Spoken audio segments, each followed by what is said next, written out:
A ver, Diego, acabo de leer por ahí Ujú. que el futuro está canijo, está incierto, está complicado Sí, y que el día de hoy lo que tenemos es un divide, que ese libro lo mueve en 4 cuadrantes.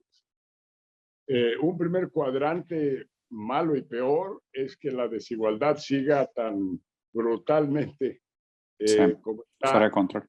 que nada de lo que viene lo arregle.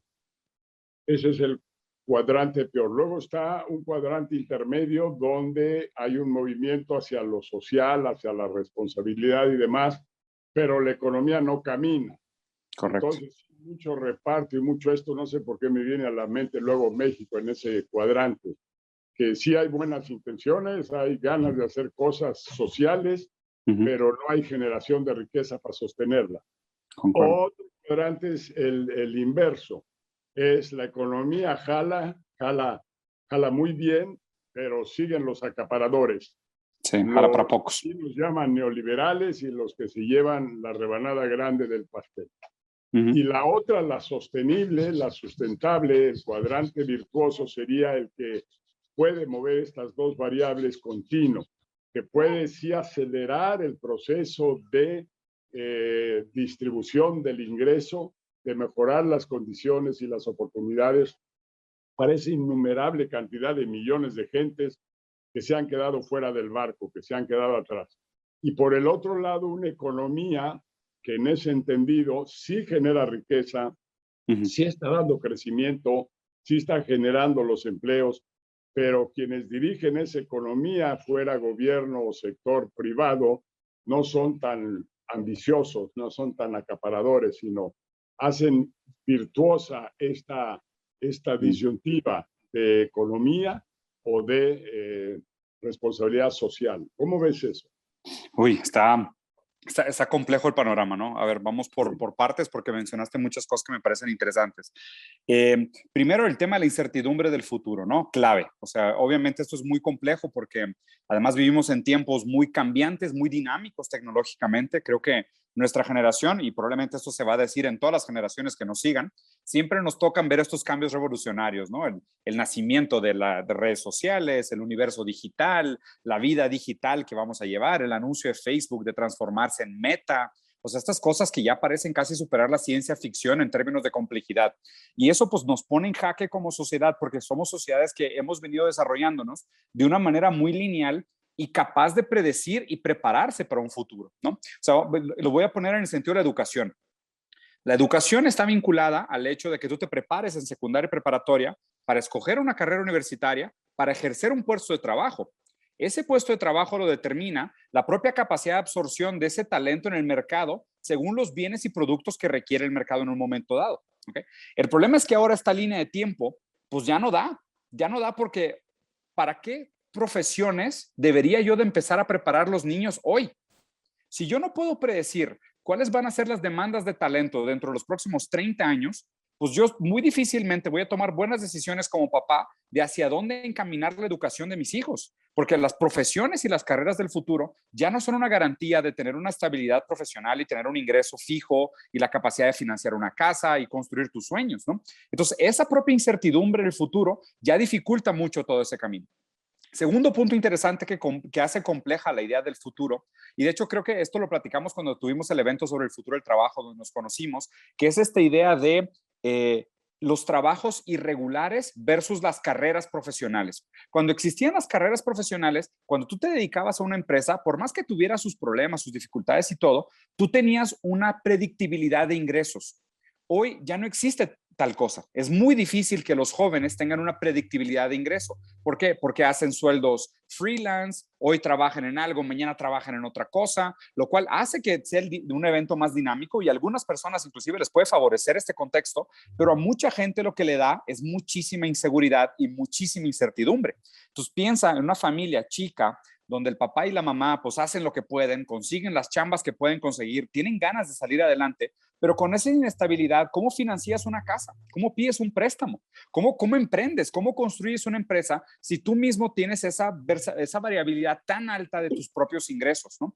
Entonces, el problema es que los tiempos se han acortado. Las transacciones monetarias son cada vez más rápidas. Las tomas de decisiones digitales son instantáneas. Tú mandas pedir algo, lo pagas y lo recibes al siguiente día. Los flujos son mucho más dinámicos y mucho más rápido.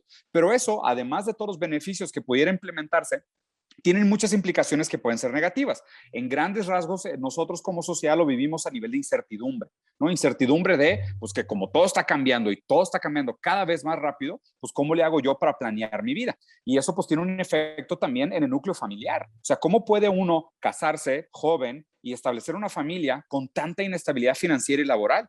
Entonces, eso pues ya complica todos los ámbitos, todos los factores, ¿no? Entonces, eso es nada más hablando del primer contexto sobre la dificultad y la impredictibilidad del futuro y lo que implica estar digital.